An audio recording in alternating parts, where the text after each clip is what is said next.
Hello વિદ્યાર્થી મિત્રો, આપણે ઉષ્માગતિશાસ્ત્રની અંદર લાસ્ટ લેક્ચરની અંદર અલગ અલગ એન્થાલ્પીની વિશે વાત કરતા હતા.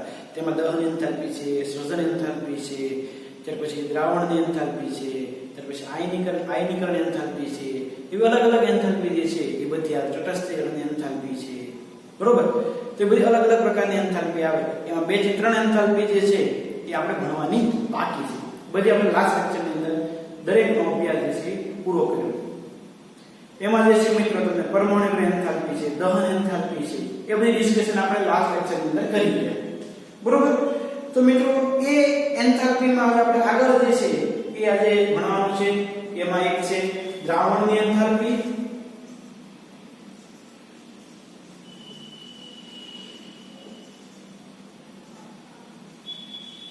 ત્યાર પછી લેટિસ એન્થાલ્પી,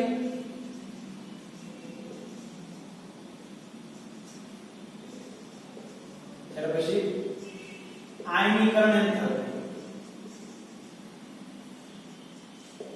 આ એન્થાલ્પીનો જે છે આપણે અભ્યાસ કરવાનો છે. પછી એક છે મંદન એન્થાલ્પી.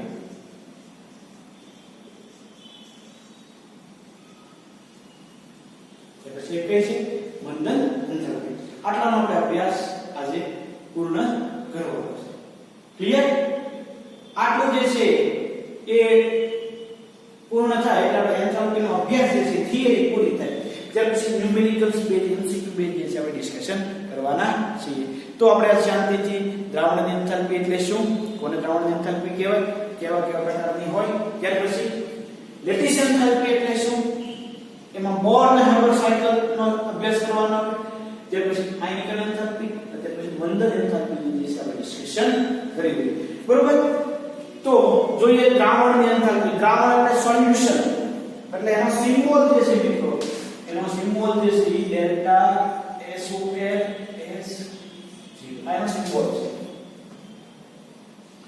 તમે કોઈ પણ પદાર્થનું જ્યારે દ્રાવણ બનાવતા હો ત્યારે દ્રાવણ બનાવતી વખતે એની એન્થાલ્પીમાં જે છે ફેરફાર થાય.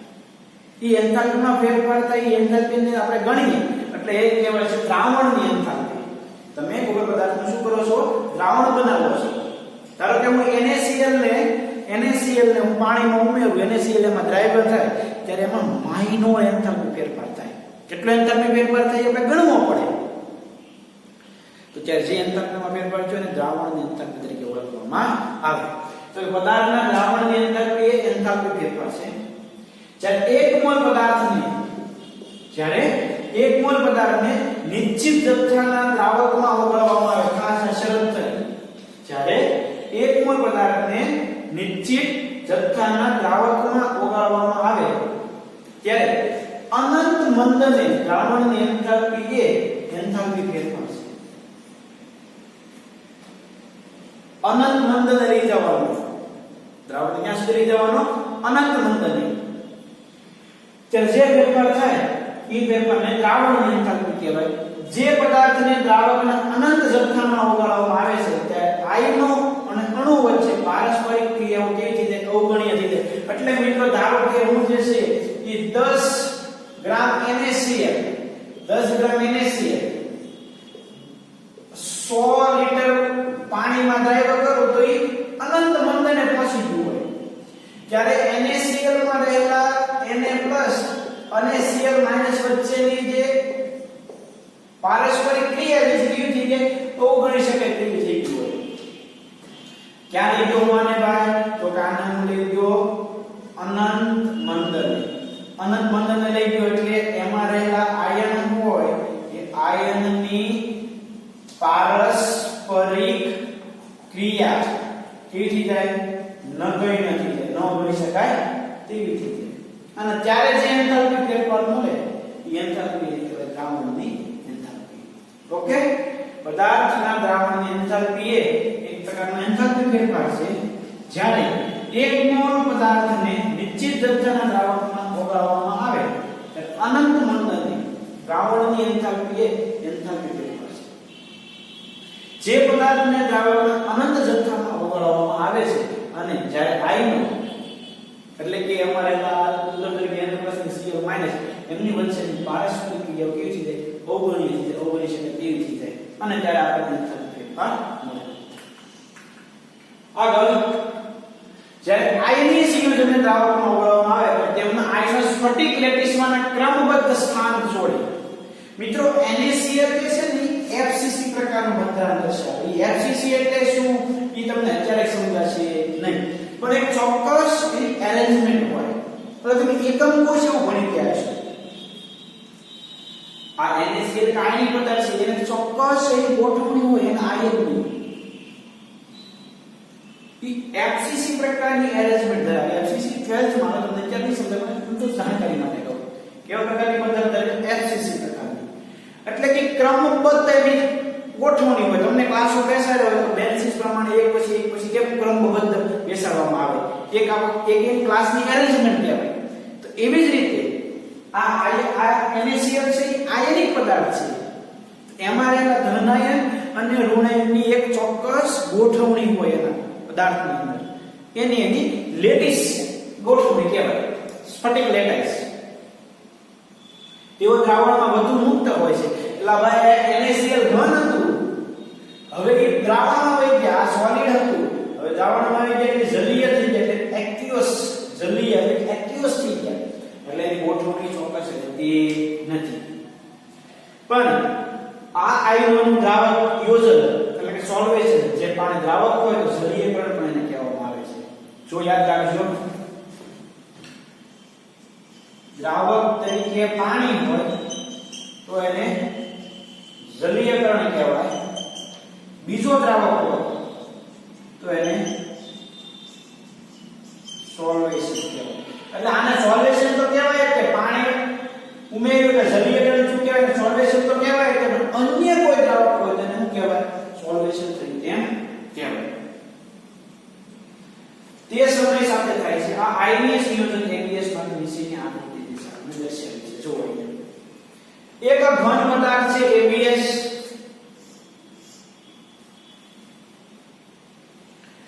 એને A+ અને B- છે. એનું એક્ઝામ્પલ અહીંયા લઈ લઈએ NaCl માટે. તો NaCl કેવો છે? ઘન. એનું તમે સોલ્વેશન કરો એટલે એન્થાલ્પી ફેરફાર થાય, એમાં બને Na+ Cl- aqueous. મીઠાનો તમે દ્રાવક બનાવ્યું છે NaCl એટલે મીઠું. હવે શું થશે ભાઈ? તો કે સૌપ્રથમ તો આમાંથી એની લેટિસ એરેન્જમેન્ટ જે છે ચેન્જ થાય. લેટિસ એરેન્જમેન્ટ ચેન્જ થાય એટલે લેટિસ એન્થાલ્પી થાય. એમાં થશે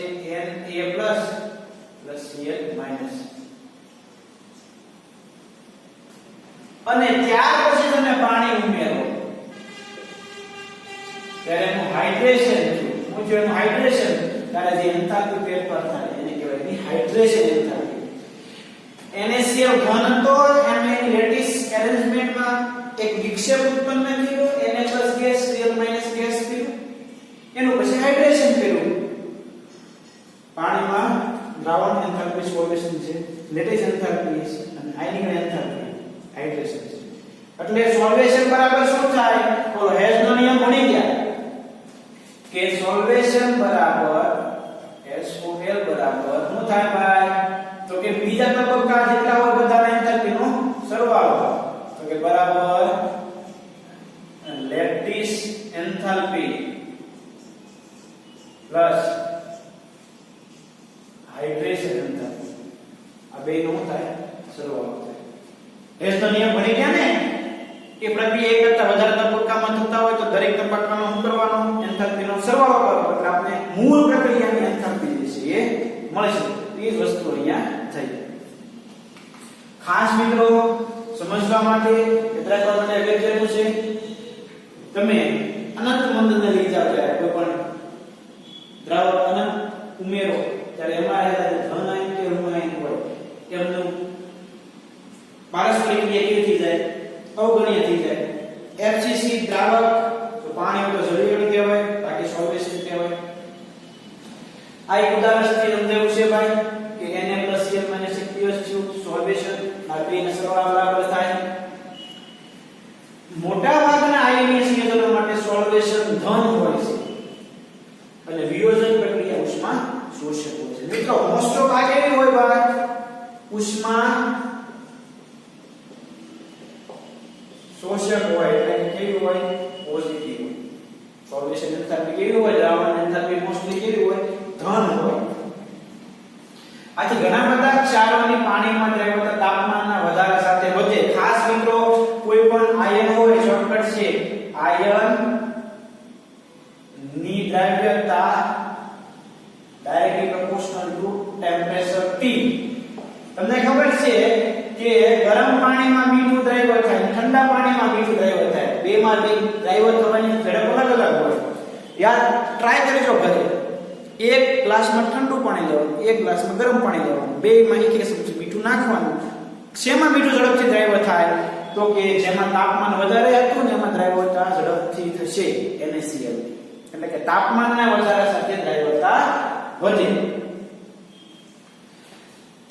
જો લેટિસ એન્થાલ્પી ઘણી વધારે હોય તો સંયોજન ઓગળશે જ નહીં મિત્રો જો આ વધારે હોય તો ઓગળે નહીં એટલે હું તમને એમ કહું છું અહીંયા દ્રાવ્યતા માટે જો દ્રાવ્યતા માટે આપણે અહીંયા લખી નાખીએ દ્રાવ્ય થશે દ્રાવ્ય થાય ક્યારે થાય તો કે સોલ્વેશન એન્થાલ્પી વધારે હોય અને લેટિસ એન્થાલ્પી ઓછી હોય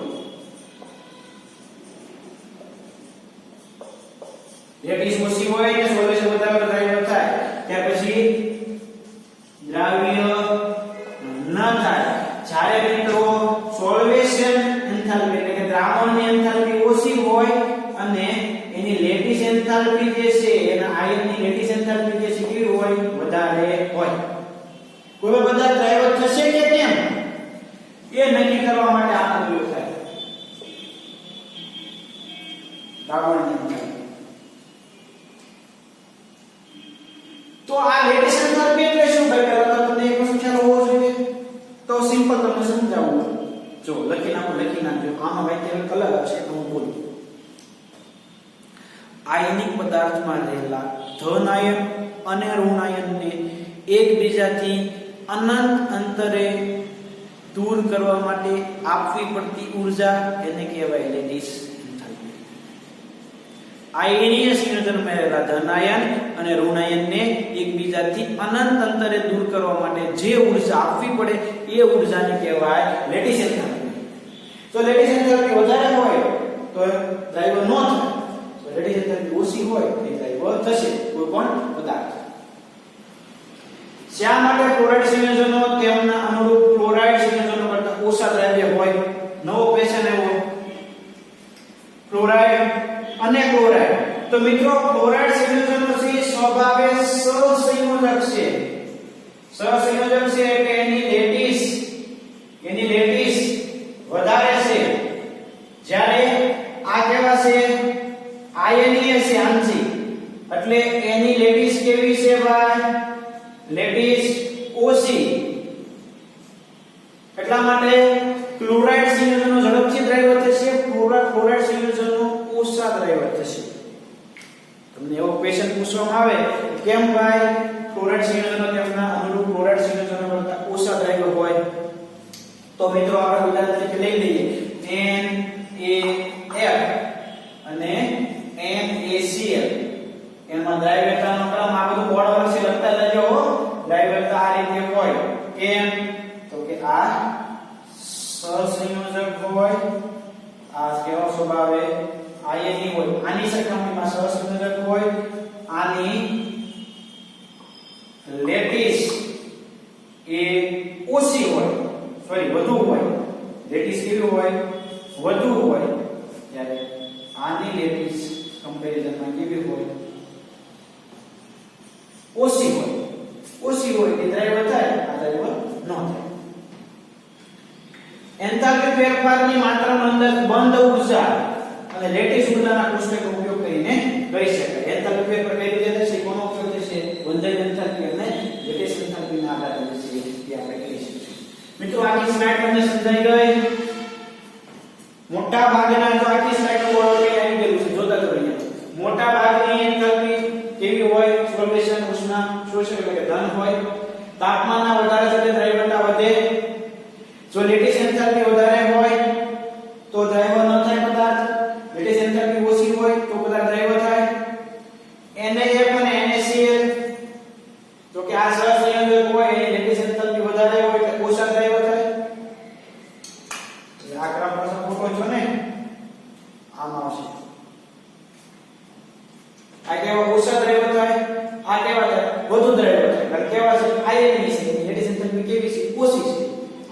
એન્થાલ્પી કેવી છે વધારે છે એટલે કેવા ઓછા દ્રાવણ્ય થાય બરોબર આ આખી સ્લાઇડ નું બોર્ડર જે છે અહીંયા આવી અહીંયાથી શરૂ થયું આટલું ને આગળ બોર્ડર ખાસ લખતા રહેજો એટલે તમને પ્રોબ્લેમ પડશે તો આ વાત થઈ દ્રાવણ એન્થાલ્પી ખાસ મિત્રો સમજવા રેખી વાત છે દ્રાવણની એન્થાલ્પી કોને કહે છે દ્રાવણની એન્થાલ્પી તો કે કોઈ પણ પદાર્થને જ્યારે આપણે દ્રાવણ બનાવતા હોઈએ એટલે એને અનંત મંડળને લઈ જઈએ ત્યારે જે એન્થાલ્પી ફેરફાર થાય તે એન્થાલ્પી ફેરફારને દ્રાવણની એન્થાલ્પી કહેવાય જ્યારે મિત્રો અનંત મંડળને લઈ જાય ત્યારે પદાર્થ અથવા તો આયનિક હોય કેશર સંયોજક હોય એમાં રહેલા ધન આયન અને ઋણ આયન એમાં રહેલા આયનો ની પારસ્પરિક ક્રિયા કેવી થઈ જાય અવગણ્ય થઈ જાય એમની વચ્ચે પારસ્પરિક ક્રિયા થશે નહીં પછી કોઈ પણ ઘન પદાર્થ હોય એની સોલ્વેશન એન્થાલ્પી કોના બરાબર થાય તો કે એ પદાર્થની લેટિસ એન્થાલ્પી અને એની હાઇડ્રેશન એન્થાલ્પીના સરવાળા બરાબર થાય હવે લેટિસ એન્થાલ્પી એટલે શું તો કે આયનિક પદાર્થમાં રહેલા ધન આયન અને ઋણ આયનને એકબીજાથી અનંત અંતરે લઈ જવા હવે અનંત અંતરે લઈ જવા એટલે કે પારસ્પરિક ક્રિયાને અવગણી નાખી એમ સમજવાનું હો કાઈ એટલે પછી હાવ અવકાશ છૂટા મૂક્યો એમ નહીં લેટિસ એન્થાલ્પી એટલે આયનિક પદાર્થમાં રહેલા ધન આયન અને ઋણ આયનને એકબીજાથી અનંત અંતરે લઈ જવા એટલે કે એમની વચ્ચેની પારસ્પરિક ક્રિયાને અવગણવી ત્યારે જે ઊર્જા આપવી પડે એને કહેવાય લેટિસ એન્થાલ્પી પછી એમાં પાણી ઉમેરો એટલે હાઇડ્રેશન થાય અને સોલ્યુશન જે છે બને અથવા તો તમે ડાયરેક્ટ સોલ્યુશન તો કે સોલ્વેશન આ બેના સરવાળા બરાબર થાય એના પછીની સ્લાઇડ સોલ્વેશન કેવું હોય મોસ્ટ ઉષ્મા શોષક હોય તાપમાન વધે દ્રવ્યતા વધે NaCl અને Na ક્લોરાઇડ અને ક્લોરાઇડ તો ક્લોરાઇડ ઓછા દ્રવ્ય હોય ક્લોરાઇડ વધુ દ્રવ્ય હોય કેમ તો કે આ આયનીય હોય આ આંશિક સહસંયોજક હોય આની લેટિસ વધારે હોય અને લેટિસ ઓછી હોય તો કે કોણ દ્રવ્ય થાય કોણ દ્રવ્ય ન થાય તો જેની સોલ્વેશન વધારે દ્રવ્ય થાય જેની લેટિસ વધારે દ્રવ્ય ન થાય આ આપણું દ્રાવણ એન્થાલ્પીનું બોર્ડર છે ખાસ યાદ રાખો બોર્ડર યાદ રાખો આખી થિયરી યાદ રહી ગઈ ત્યાર પછી લેટિસ એન્થાલ્પી તો જો વ્યાખ્યા માં થોડું સમજવાનો પ્રોગ્રામ પડશે આપણે ઓલી વ્યાખ્યા જે છે યાદ રાખીને સમજાય જશે આયનીય સંયોજનની લેટિસ એન્થાલ્પી જ્યારે કોઈ આયનીય સંયોજનો એક મોલ તેના આયનોમાં વાયુમય અવસ્થામાં વિયોજન પામે આ ઈ છું ને એક મોલ આયનિક પદાર્થ તેના અનુરૂપ વાયુમય ઘટકોની અંદર થાય એનું વિયોજન થાય ત્યારે તે એન્થાલ્પી ફેરફાર થાય એટલે હો વાતની એક વાત કે NaCl છે ભાઈ ઈ ઘન છે એમાં જે ધન આયન અને ઋણ આયન છે એને વાયુરૂપ સ્થિતિમાં ફેરવવા માટે જે ઊર્જા આપો એને લેટિસ એન્થાલ્પી કહેવાય ઉદાહરણ તરીકે આપણે બીજું લઈએ BaCl2 આ સોલિડ છે એને તમે ઊર્જા આપો તો એમાં થશે Ba+2 અને +2Cl- આ બે ગેસમાં રૂપાંતર થયા અહીંયા જે ઊર્જા આપી એને કહેવાય લેટિસ એન્થાલ્પી આયનીય સંયોજનની લેટિસ એન્થાલ્પી જ્યારે કોઈ આયનીય સંયોજનમાં એક મોલ તેના આયનોના વાયુમય અવસ્થામાં વિયોજન પામે તેનું વિયોજન Ba+2Cl- વિયોજન પામે ત્યારે જે એન્થાલ્પી ફેરફાર થાય એ એન્થાલ્પીને કહેવાય એની લેટિસ એન્થાલ્પી શું કહેવાય એને લેટિસ એન્થાલ્પી ખાસ મિત્રો નાના પોઈન્ટ છે એ સમજવા પડે આખી જે છે એવું બધું ડિફિકલ્ટ છે નહીં બરોબર તો લેટિસ એન્થાલ્પી સમજાઈ ગયું મારા શબ્દોમાં વ્યાખ્યા કહું તો આને રીતે લેટિસ એન્થાલ્પી એટલે એ કે આયનીય સંયોજનમાં રહેલા ધન આયન અને ઋણ આયનને એકબીજાથી અનંત અંતરે એટલે કે વિયોજન પામે એમની વચ્ચેની પારસ્પરિક ક્રિયા અવગણ્ય થાય ન ગણ્ય થાય ત્યારે જે ઊર્જા આપવી પડે એ ઊર્જાને એની લેટિસ એન્થાલ્પી કહેવાય સિમ્પલ વ્યાખ્યા થઈ ગઈ વાયુ આયનીય સંયોજનમાં રહેલા ધન આયન અને ઋણ આયન ને વાયુરૂપ સ્થિતિમાં રૂપાંતર કરી તેમની વચ્ચેની પારસ્પરિક ક્રિયાને અવગણ્ય કરવા માટે જે એન્થાલ્પીની જરૂર પડે એ એન્થાલ્પીને એની લેટિસ એન્થાલ્પી કહેવાય રિઝલ્ટ ઓકે તો આ લેટિસ એન્થાલ્પી હવે મિત્રો પ્રયોગ દ્વારા લેટિસ એન્થાલ્પી સીધી રીતે નક્કી કરી શકાતી નથી આપણે આડકતરી પદ્ધતિનો ઉપયોગ કરીશું અને આપણે આકૃતિ મુજબ સમજીશું એને કહેવામાં આવે છે બોર્ન-હાઇમર સાયકલ એને શું કહેવામાં આવે છે? Born-Haber cycle. બોર્ન-હેબર સાયકલ સમજતા પહેલા મિત્રો જેને બોર્ડ પર લખવાનું બાકી હોય એ સ્ક્રીનશોટ લઈ લે અથવા તો વિડિયો પોઝ કરીને ઝડપથી દેશી બોર્ડ પર લખી નાખો. અને ત્યાર પછી આપણે મિત્રો હવે જોવાનું છે બોર્ન-હેબર સાયકલ શીખવા માટે. તમને લેટિસ એન્થાલ્પી સમજાઈ ગઈ હશે? શું કહે છે લેટિસ એન્થાલ્પી માં? તો કે આયનીય સંયોજન મળેલા આયન અને ઋણ આયનને એમની વચ્ચેની પારસ્પરિક ક્રિયાને અવગણ્ય કરવા માટે જે ઊર્જા આપવી પડે એ ઊર્જાને એની લેટિસ એન્થાલ્પી કહેવાય. હવે આપણે વાત કરવાની છે બોર્ન-હેબર સાયકલ. તો આપણે જોઈએ બોર્ન-હેબર ચક્ર શું કહેવા માંગે છે. તો કે Na +1/2 Cl2 gives NaCl. Sorry આ કઈ થઈ ભાઈ એન્થાલ્પી? તો કે ફોર્મેશન થ્રુ સર્જન છે અને Cl એટલે સર્જન એન્થાલ્પી થઈ. આ ઘણા તબક્કામાં થાય. કયા તબક્કા થાય જોતા જઈએ. તો કે મિત્રો આ સોલિડ છે. પહેલા ગેસમાં કન્વર્ટ થાય એટલે કે એની ઊંચું ગાય કે સબ્લિમેશન એન્થાલ્પી થાય. સબ્લિમેશન એન્થાલ્પી પછી એમાં બનશે Na+. હું બનશે એમાંથી Na+. જ્યારે આ Na+ બનાવવા માટે જે એન્થાલ્પી આપણે શું કહેવાય એની આયોનાઇઝેશન એનર્જી. એટલે આયોનાઇઝેશન એનર્જી અથવા તો આપણે ડાયરેક્ટ લખીએ IE. હવે Na+ છે બરોબર. હવે આ ક્લોરીન છે એમાંથી Cl કરવો પડે. ખાલી ગેસ તો એનું વિયોજન થયું એટલે કે ડિસોસિએશન એન્થાલ્પી થાય વિયોજન. હવે મિત્રો એમાંથી બનાવવો પડે આપણે Cl- એટલે કે શું થયું? તો કે ઇલેક્ટ્રોન ગેઇન એન્થાલ્પી થાય ECH. અને અહીંયા જે છે આપણે લખી નાખીએ આમ લખીએ IEAC. હવે હું છું Na+Cl- NaCl બને તો આ એની થાય લેટિસ એન્થાલ્પી. એની શું થાય? Lattice enthalpy.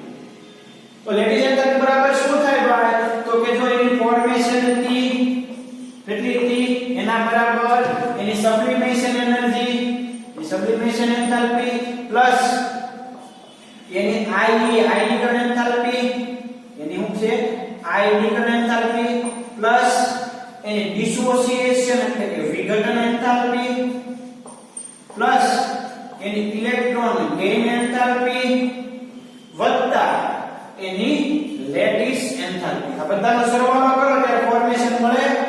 આ આપણી પાસે હોય, આ બધી આપણી પાસે હોય તો લેટિસ એન્થાલ્પી આપણે કરી શકીએ કે કરી શકીએ. યસ. તો આ પદ્ધતિને કહેવાય છે બોર્ન-હેબર ચક્ર. શું કહેવાય છે આને? બોર્ન-હેબર ચક્ર. આ તમે રાસાયણિક બંધનની અંદર પણ બોર્ન-હેબર સાયકલ શીખી ગયા છો અલગ અલગ સંયોજન માટે. એ જ વસ્તુ છે ભાઈ. તો ફરીવાર Na solid +Cl2 NaCl આ એની સર્જન એન્થાલ્પી થઈ. હવે પહેલા સોલિડ હતો સોડિયમ એને ગેસ કર્યો એટલે સબ્લિમેશન એન્થાલ્પી. સો ગેસ હતો એને આયન બનાવ્યો એટલે આયનીકરણ એન્થાલ્પી. Cl2 તો પછી Cl બનાવ્યો એટલે વિઘટન એન્થાલ્પી. એમાં ઇલેક્ટ્રોન દાખલ કર્યો એટલે ઇલેક્ટ્રોન ગેઇન એન્થાલ્પી. હવે મને Na+ અને Cl- જે છે એ મળ્યા. બનવું મળ્યું Na+ અને Cl-. હવે કમ્બાઈન થઈને મળે NaCl. ત્યારે મને શું મળે? Lattice enthalpy. તો કે આ એક એન્થાલ્પી એક તબક્કામાં થાય. આ એક જ છે. એના બરાબર થાય સબ્લિમેશન પ્લસ આયનીકરણ પ્લસ ઇલેક્ટ્રોન પ્રાપ્તિ પ્લસ ડિસોસિએશન અને પ્લસ હાઇડ્રેશન બધાનો સરવાળો. બરોબર. ટેક્સ્ટ બુકમાં આપેલું છે મિત્રો અહીંયાથી શરૂ થાય છે. અહીંયાથી હું બોર્ન-હેબર સાયકલ શરૂ છું. NaCl લીધું. પહેલા શું કર્યું ભાઈ?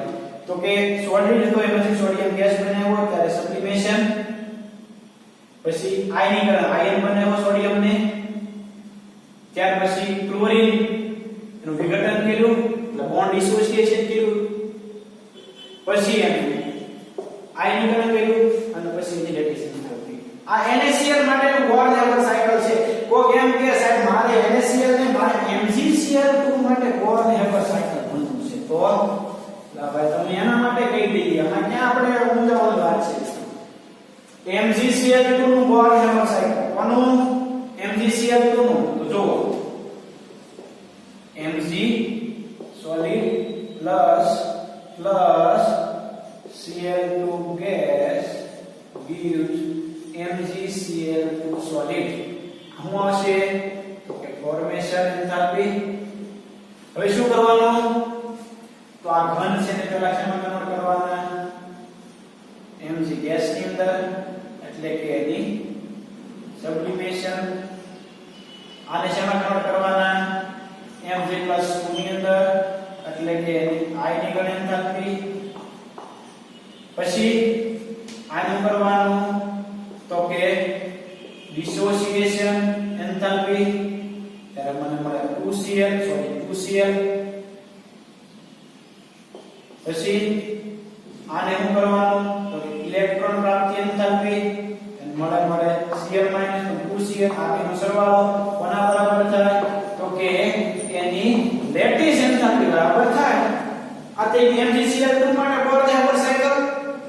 આ તમારા શબ્દોમાં સમજાવવાનું હોય લખી નાખો તમે ઝડપથી સ્ક્રીનશોટ લઈ લો. MgCl2 ના બોર્ન-હેમર સાયકલનો તમારે હોમવર્ક ની અંદર હવે કરવાનું છે BaCl2 નું બોર્ન-હેમર સાયકલ.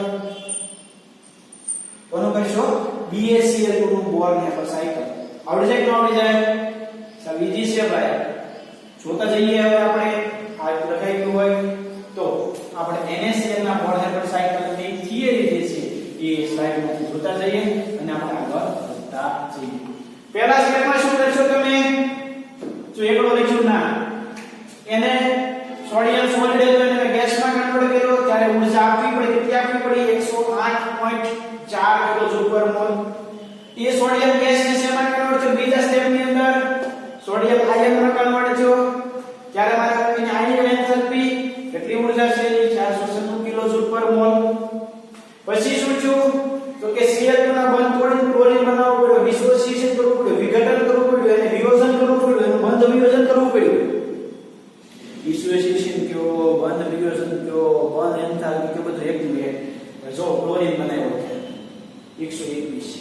આ વનાપ કેમ છે તો 2 છે તે બરોબર. આપણે વનાપ લખ્યા નથી પણ 1 મોલ માટે લેવાની હોય ખાસ યાદ રાખજો. ચોથા સ્ટેપ ની અંદર ઇલેક્ટ્રોન જે છે Cl થયો. તમે આયનિક એન્થાલ્પી અને ઇલેક્ટ્રોન પ્રાપ્તિ એન્થાલ્પી વિશે મેં તમને ભણાવ્યું છે 3rd ચેપ્ટર ની અંદર શીખી ગયા એટલે તમને એમાં પ્રોબ્લેમ નહીં હોય. ખરેખર તો આ પણ એ ઉષ્માગતિશાસ્ત્રમાંથી લેવામાં આવેલા છે. અગાઉ આયનિક ઊર્જા અને ઇલેક્ટ્રોન બંધુતા ઉપરના પરિયોજન બદલે ઉપયોગમાં લેવામાં આવતા હતા. આના વ્યાજબીપણા માટે નીચેનું બોક્સ આપણે બોક્સ જોઈ લઈએ છીએ. આયનિક ઊર્જા અને ઇલેક્ટ્રોન બંધુતા પણ ઇલેક્ટ્રોન બંધુતાની જગ્યાએ હવે શું રહેશે ઇલેક્ટ્રોન પ્રાપ્તિ એન્થાલ્પી અને આયનિક એન્થાલ્પી એ ભણવામાં આવે છે. પાંચમા સ્ટેપમાં હું છું તો Na Cl gives NaCl અને તે બોર્ન-હેમર સાયકલ તરીકે ઓળખાય. આ સાયકલની અગત્યતા એ છે કે સાયકલ ફરતે એન્થાલ્પી ફેરફારનો સરવાળો કેવો થાય શૂન્ય થાય. આ બી બરાબર કેવા થઈ જાય સરખા થઈ જાય. તો લેટિસ એન્થાલ્પી જે છે તમને મળી જાય. NaCl સોલિડ અને ગેસ Cl માઈનસ. હેઝનો નિયમ લાગુ પાડીએ તો આપણને જે છે મળી જાય.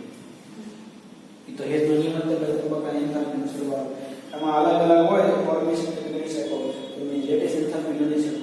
આ જે છે એ તમારા માટે ઉપયોગી બનશે. તો મિત્રો આ વાત છે લેટેસ્ટ એન્થાલ્પીની. આંતરિક ઊર્જા 2RT કરતા ઓછી હોય કારણ કે ΔNg બરાબર 2 અને તેના બરાબર 783 કિલોજુલ/મોલ. આપણે હવે લેટેસ્ટ એન્થાલ્પીનો ઉપયોગ દ્રાવણ એન્થાલ્પીની રજૂઆત માટે કરીશું. તો સોલ્યુશન બરાબર શું છે ભાઈ તો કે લેટેસ્ટ વત્તા હાઇડ્રેશન. આપણે લેટેસ્ટ એન્થાલ્પી મળી જાય. આ માહિતી માટે શું ઊર્જા 2RT કરતા ઓછી હોય. ડેલ્ટા Ng જે છે શું છે 2 કેમ તો કે અહીંયા જો આ 1/2 કોણ છે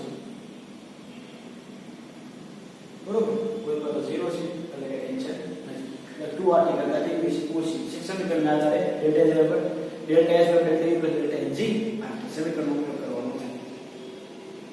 બરોબર. આપણે હવે લેટિસ એન્થાલ્પીનો ઉપયોગ દ્રાવણની એન્થાલ્પી માટે કરીએ. લેટિસ એન્થાલ્પી આપણે મળી ગઈ આગળથી બોર્ડ નંબરથી. હાઇડ્રેશન આપણી પાસે છે તો સોલ્યુશન આપણે મળી જાય કે મળી જાય તો યસ.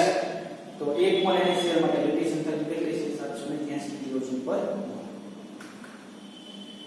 હાઇડ્રેશન માહિતીમાંથી મેળવીને સોલ્યુશન તો 4 એટલે કે NaCl નું વિયોજન કરી ઓછી ઉષ્મા જશે. મિત્રો એની ખાલી NaCl નું દ્રાવણ ખાલી કેટલી 4 કિલોજૂલ પર મોલ જેટલી ઉષ્મા જે છે એ ફેરફાર કરે. એટલે એની વેલ્યુ જે છે ખૂબ નાની છે, એનું વિયોજન જે છે સરળતાથી થઈ જશે. ક્લિયર? તો મિત્રો આ વાત થઈ લેટિસ એન્થાલ્પી. ખાસ કન્ફ્યુઝ ન થતા એક પોઈન્ટ જે છે ખૂબ સારી રીતે સમજવાનો છે. અહીંયા આપણને લેટિસ એન્થાલ્પી મળી ગઈ, બરોબર. પછી આપણી પાસે હાઇડ્રેશન એન્થાલ્પી તો છે જ, બરોબર. તો આપણે સોલ્વેશન એન્થાલ્પી જે છે એ મળી જાય. અગાઉ આપણે લખ્યું છે સોલ્વેશન બરાબર લેટિસ પ્લસ હાઇડ્રેશન. ઓકે, જલીયકરણ એન્થાલ્પી. આયનીકરણ ઊર્જાને ઇલેક્ટ્રોન બંધુતા મિત્રો આપણે ખબર છે કે મેટલ પ્લસ થાય તો ઇલેક્ટ્રોન ગુમાવે તો આયન બને તો આયનીકરણ, ઇલેક્ટ્રોન મેળવે તો ઇલેક્ટ્રોન પ્રાપ્તિ એન્થાલ્પી. બહુ આમાં ડીપમાં જવાનું નથી. આ એક સમીકરણ જે છે યાદ રાખજો તમે કે આયનીકરણ એન્થાલ્પી અને Cp અને C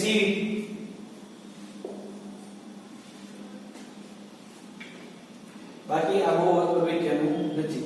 આયનીકરણ ઊર્જા અને ઇલેક્ટ્રોન બંધુતા નિરપેક્ષ શૂન્ય તાપમાને જે છે એ વ્યાખ્યાયિત કરવામાં આવે છે. અન્ય કોઈ તાપમાને પ્રક્રિયાઓ નિર્જોની ઉષ્માદાયિતાની ગણતરીમાં લેવામાં આવતા હતા. જેની શ્રેણી પ્રક્રિયાઓ માટે એન્થાલ્પી નીચે પ્રમાણે થશે. આ ગણ્યા છે. આ બે માટે જે છે અનુક્રમે જે છે Cp Cv નો સંબંધ આપ્યો છે અને એના માટે પ્રક્રિયા એન્થાલ્પી જે છે આપણે દઈ દીધી છે. આયનીકરણ એન્થાલ્પી E0 આયનીકરણ એન્થાલ્પી +5/2 RT અને ઇલેક્ટ્રોન પ્રાપ્તિ એન્થાલ્પી બરાબર માઈનસ ઇલેક્ટ્રોન બંધુતા -5/2 RT. એ અહીંયાથી જે છે આપણે ગણી લઈએ Cp અને Cv એના આધારે જે છે મળે. કાંઈ અગત્યનું નથી, માત્ર જાણકારી માટે છે. પણ આપણને એમ થાય કે બોક્સ કીધું કયું બોક્સ? તે આ બોક્સ છે, બરોબર. જાણકારી માટે આ બે સમીકરણ કાઢા કરીશું. આયનીકરણ એન્થાલ્પી +5/2 RT એટલે આયનીકરણ એન્થાલ્પી મળે. ઇલેક્ટ્રોન પ્રાપ્તિ એન્થાલ્પી એટલે ઇલેક્ટ્રોન બંધુતા -5/2 RT. અહીંયા ફેરફાર છે. મીન્સ કે આ એન્થાલ્પી આપણે જ્યારે ઇલેક્ટ્રોન દૂર કર્યો હોય તે મળી હોય કે ન મળી હોય, તમને અહીંયા હું તમને આયન એન્થાલ્પી ગણી શકું. કયો સમીકરણ વાપરશો? સામે લખીએ. આ આયન બનાવવા માટે તમે એને ઊર્જા આપી છે, આપણે એન્થાલ્પી ગણવાની છે. તો આયનીકરણ એન્થાલ્પી બરાબર E0 એટલે કે અહીંયા આપેલી ઊર્જા +5/2 RT અને અહીંયા ઇલેક્ટ્રોન પ્રાપ્તિ એન્થાલ્પી તો કે ઇલેક્ટ્રોન બંધુતા -5/2 RT. આ તમને આપી દીધેલું હોય તેઓ પછી ગણવાનું છે. લાસ્ટ સમીકરણ બી આપણે યાદ રાખશું આના માટે. બાકી કોઈ વસ્તુની કઈ ઇમ્પોર્ટન્સ નથી. ઓકે, જોઈએ હવે આપણે લાસ્ટ એન્થાલ્પી છે મંદન એન્થાલ્પી. કયા પ્રકારની એન્થાલ્પીની વાત કરવાની છે? મંદન એન્થાલ્પી. બોર નેબર સાયકલ બધાને જે છે ક્લિયર થઈ ગયું હશે, એમાં કોઈ પ્રોબ્લેમ હશે નહીં. તો આપણે આયનીકરણ એન્થાલ્પીની પણ વાત થઈ ગઈ, બોર નેબર સાયકલની વાત થઈ ગઈ. તો આપણે હવે મંદન એન્થાલ્પી વિશેની જે છે ડિસ્કશન કરી લઈએ કે જેના કારણે આપણા દરેક કોન્સેપ્ટ કેવો થઈ જાય, ક્લિયર થઈ જાય. મંદન એન્થાલ્પી એટલે શું ભાઈ? તમે કોઈ પણ દ્રાવક હોય તેમાં તમે વધારે પ્રમાણમાં દ્રાવણ હોય, વધારે પ્રમાણમાં તમે દ્રાવક ઉમેરો તો મંદન થાય. જે એન્થાલ્પી ફેરફાર થાય એને મંદન એન્થાલ્પી કહેવાય. જોતા જઈએ, બહુ કાંઈ લાંબુ છે નહીં, 3 સ્લાઇડ છે ભણવાની, સાવ ઈઝી છે. એ જાણીતું છે કે દ્રાવણની એન્થાલ્પી અચળ તાપમાને અને દબાણે દ્રાવકના નિશ્ચિત જથ્થામાં દ્રાવણનો નિશ્ચિત જથ્થો ઓગાળવામાં આવે. દ્રાવણની એન્થાલ્પી ઈચ્છું ને ભાઈ, દ્રાવણની એન્થાલ્પી એટલે શું ભાઈ? તો કે અચળ તાપમાને અને દબાણે દ્રાવકના નિશ્ચિત જથ્થામાં દ્રાવ્યનો નિશ્ચિત જથ્થો જે છે ઓગાળવામાં આવે. તેની સાથે સંકળાયેલો એન્થાલ્પી ફેરફાર એટલે દ્રાવણની એન્થાલ્પી. આ દરેક થોડાક ફેરફાર સાથે કોઈ પણ દ્રાવકને લાગુ પડી શકે? તો ક્વેશ્ચન છે, દ્રાવકને લાગુ પડવું હોય તો આપણે દ્રાવ્ય કીધો ને, દ્રાવ્ય ચોખ્ખો જથ્થામાં છે. ઈની વસ્તુ આપણે દ્રાવક માટે લાગુ પડવી હોય તો, એટલે કે મંદન કરવું હોય તો, ઉદાહરણ છે NaCl, તમે પાણીમાં એડ કરો NaCl 1 મોલ હોય એટલે આ NaCl મૂક્યો દ્રાવ્ય H2O જે છે શું છે દ્રાવક દ્રાવણની એન્થાલ્પી આને લાગુ પડે સોલ્યુશન હવે મારે દ્રાવકને લાગુ પાડવું છે તો મિત્રો એ મારી મંદન એન્થાલ્પી માં ગણવી પડે શું કરવી પડે મંદન એન્થાલ્પી ગાયરો માટે જે છે એ આપણે સોલ્યુશન ગણી પણ મારે H2O માટે એન્થાલ્પી ગણવી પડવું હોય તો મંદન એન્થાલ્પીમાં તમારે જવું પડે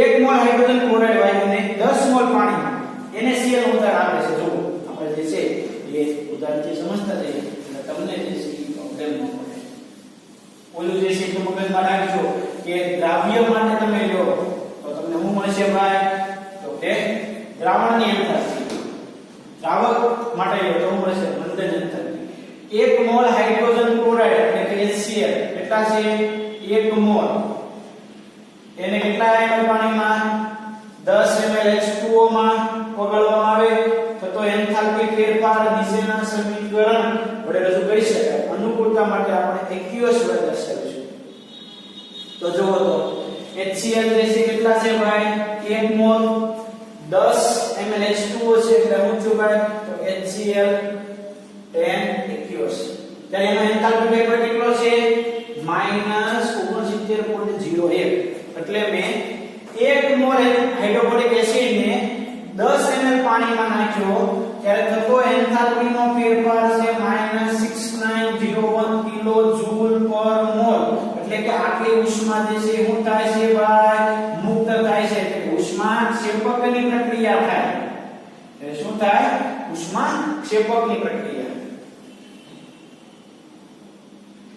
હવે હું 15 ml પાણી કરું ત્યારે ફેરફાર થાય કઈ રીતે તો કે અલગ અલગ હું પદ્ધતિ દઉં એક વખત HCl માં 25 ml પાણી ઉમેરું એક વખત હું HCl માં 40 ml પાણી ઉમેરું અને એક વખત હું અનંત એટલે કે નક્કી નહીં પાણી જે છે ઉમેરું 25 ml ઉમેરું ત્યારે કેટલું છું -72.03 40 ml આ એક્યુએસ આનું છે H2 આનું છે H2 આનું છે H2O 25 ml ત્યારે -72.03 40 ml ત્યારે -72.79 અને બહુ બધું પાણી ઉમેર્યું એ કેટલું થયું 74.85 હવે આનાથી વધારે એન્થાલ્પી ફેરફાર નહીં થાય કારણ કે કેવું થઈ ગયું અનંત મંદન થઈ ગયું થઈ ગયું અનંત મંદન હવે એન્થાલ્પી વધશે નહીં ડેલ્ટા H ના મૂલ્યો દ્રાવણની એન્થાલ્પીનો સામાન્ય રીતે દ્રાવકના જથ્થા પર આધાર રાખે છે જેમ જેમ વધારે દ્રાવક ઉમેરવામાં આવે છે તેમ તેમ દ્રાવણની એન્થાલ્પી કોઈ સીમિત મૂલ્ય પહોંચે છે જો 10 ml આટલી હતી 25 ml આટલી થઈ 40 ml આટલી થઈ અનંત મંદન આટલી થઈ વધારો કશો તો થઈ સાવ નજીવો છે એટલો બધો કે વધારો કહેવાય નહીં એટલે કે દ્રાવણના અનંત મંદને દ્રાવણની એન્થાલ્પી ફેરફારનું મૂલ્ય હાઇડ્રોક્લોરિક એસિડ માટે સમીકરણ 3 માં આપેલું છે આ અનંત મંદને આપેલું છે જો હવે તમે આમાં ગમે એટલું પાણી ઉમેરો તો આનાથી વધારે એન્થાલ્પી ફેરફાર થશે નહીં બસ ત્યાં સ્ટોપ થઈ ગયો હવે એનાથી વધારે થાય નહીં તો આપણે જે છે 15 એક્યુએસ એટલે કે 15 ml પાણી ઉમેર્યું અને ત્યારે મારે એન્થાલ્પી ગણવી હોય તો કે 25 15 40 થાય તો 25 ml માં કેટલી એન્થાલ્પી તો 72.79 40 કેટલી થાય 72.03 ઈ બેને બાદબાકી કરો તો 15 ml એટલે વચ્ચેનો તફાવત તો કે મિત્રો અહીંયા ધ્યાન રાખો અહીંયા ધ્યાન રાખો આપણે પહેલા અહીં લખી નાખીએ પછી સમજાવું 25 ml પાણી જો જ્યારે કેટલી થાય એની ઉષ્મા ડેલ્ટા H તો કે -72.03 40 ml પાણી ની અંદર કેટલું છે ડેલ્ટા H ની તો કે -7279 તો મિત્રો આ વચ્ચેનો તફાવત કેટલો છે 15 ml નો છે 15 ml આ ml હવે 15 ml માં વધારે કેટલો એન્થાલ્પી ફેરફાર છે તો કે આ બેની બાદબાકી કરો ને કેટલો છે કેટલો આપેલો છે કિલોજૂલ પર મોલ. એટલે જો ખાલી 15 ml પાણી ઉમેર્યું ને તો આટલો જ ફેરફાર છે. હવે આટલો ફેરફાર એટલે કાંઈ ક્યાં પહોંચી ગયું? અનંત મંદને. એટલે કે ડેલ્ટા S નું મૂલ્ય મંદ ઉષ્મા છે. જ્યારે વધારાનું દ્રાવક ઉમેરવામાં આવે ત્યારે પર્યાવરણમાંથી ખેંચી લેતી ઉષ્મા છે. દ્રાવણની મંદન અંતરની દ્રાવણની મૂળ સાંદ્રતા અને ઉમેરેલા દ્રાવકના જથ્થા પર આધાર રાખે. મંદન અંતરની કોના પર આધાર રાખે ભાઈ? દ્રાવણની મૂળ સાંદ્રતા અને ઉમેરેલા દ્રાવકના જથ્થા પર જે છે આધાર રાખે. કોના પર આધાર રાખે? દ્રાવકના જથ્થા પર અને દ્રાવણની મૂળ સાંદ્રતા પર. એટલે કે 25 ml થી તમે 40 ml સુધી કર્યું, 15 ml મંદ કર્યું ત્યારે કેટલો એન્થાલ્પી ફેરફાર થયો? તો કે આટલો. એને શું કહેવાય? મંદ એન્થાલ્પી. 25 થી અહીંયા ગયા ત્યારે જે ફેરફાર થયો એને કહેવાય મંદ એન્થાલ્પી. બરોબર?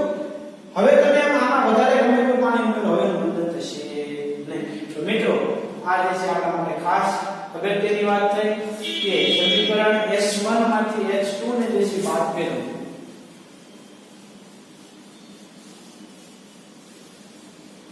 તો છે નજીવો ફેરફાર થાય અને નજીવા ફેરફાર આપણને મંદ એન્થાલ્પી મળે. મંદ એન્થાલ્પીની કિંમત જે છે કેવી છે? ખૂબ સૂક્ષ્મ હશે. બરોબર? તો આ વાત થઈ મંદ એન્થાલ્પી. આજના લેક્ચરની અંદર આપણે શું ભણ્યા? તો કે દ્રાવણની enthalpy, lattice enthalpy, ionic enthalpy અને મંદ એન્થાલ્પી. દ્રાવણની એન્થાલ્પી એક મોલ પદાર્થનું જે આપણે દ્રાવણ બનાવતો છે એનું અનંત મંદને તમે લઈ જાઓ તો અમારે એના આયનની જે છે પારસ્પરિક ક્રિયા છે નાબૂદ થઈ જાય. તાપમાન વધે તીવ્રતા વધે. અને એ હાઇડ્રેશન એન્થાલ્પી કોના બરાબર થાય છે? આ કોના બરાબર થાય? તો કે ઈ થાય લેટિસ એન્થાલ્પી વત્તા હાઇડ્રેશન એન્થાલ્પીના સરવાળા બરાબર થાય દ્રાવણની એન્થાલ્પી. એ ડિસ્કશન કરી ગયા. જો લેટિસ એન્થાલ્પી વધારે હોય તો અદ્રાવ્ય, લેટિસ એન્થાલ્પી ઓછી તો દ્રાવ્ય. એટલું ક્લિયર થઈ ગયું બધાને? ત્યાર પછી આપણે લેટિસ એન્થાલ્પીની વાત કરી, એમાં બોર-હેમર સાયકલ શીખ્યા અને લેટિસ એન્થાલ્પી ગણતા શીખ્યા. ત્યાર પછી આપણે આયનિક એન્થાલ્પીનું સમીકરણ ખાલી યાદ રાખવાનું કીધું કે આયનિક ઉર્જા +5/2RT અને માઈનસ અને ઇલેક્ટ્રોન પ્રાપ્તિ એન્થાલ્પી માટે તો કે ઇલેક્ટ્રોન બંધુતા -5/2RT અને ત્યાર પછી બંધન એક આ. હવે મિત્રો આમાં જે છે થિયરી તમને એમ થાય સાહેબ મારે લાઈન ટુ લાઈન જે ક્લિયર થતી નથી કારણ કે બાકી ન થાય કે શબ્દો એવા છે તો શું કરવાનું સમજવું. બાકી હું તમને MCQ કરાવીશ તો તમને વધારે જે છે આમ ઓર મજા આવશે. પણ ખાલી થિયરીને તમે સમજો, ખાલી વિચારો કે શું કહેવા માંગે છે. વધારે ડેપ્થમાં આમાં જવાની જરૂર નથી. બરોબર? આ લેક્ચરમાં કારણ કે બહુ અગત્યતા નથી. પણ ન્યુમેરિકલ જ્યારે હું એના MCQ કરાવું ત્યારે જે છે એ તમારે ખાસ ધ્યાન રાખવાનું, એ બધા અગત્યના હશે. તો મિત્રો બધા અહીંયા સુધીની થિયરી જે છે એ એકવાર લખી નાખજો, શાંતિથી વાંચી લેજો. એમાં કોઈ પ્રકારનો પ્રોબ્લેમ હોય તો મને જે કહેજો, તમારો પ્રોબ્લેમ જે છે એના માટે આપણે સોલ્વ કરી નાખીશું. ઓકે? બધા એ જે છે એ ચેનલને સબસ્ક્રાઇબ કરી નાખવાનું. સબસ્ક્રાઇબ કરતા કોઈ ભૂલતા નહીં. બરોબર? લાઈક અને સબસ્ક્રાઇબ ચેનલને ફરજિયાત કરી નાખજો. તો મિત્રો આજે આપણે અહીંયા સુધી રાખીએ. નેક્સ્ટ લેક્ચરમાં આનાથી આપણે આગળ ડિસ્કશન શરૂ કરશું. ત્યાં સુધીમાં ભાઈ બધા જે છે ફરજિયાત દરેક એન્થાલ્પી જે છે એ એક વખત, બે વખત, ત્રણ વખત વાંચવાની, લખી કાર્ય જે છે ક્લિયર કરી નાખવાની જેથી તમને કોઈ પ્રકારનો પ્રોબ્લેમ પડે નહીં. ઓકે?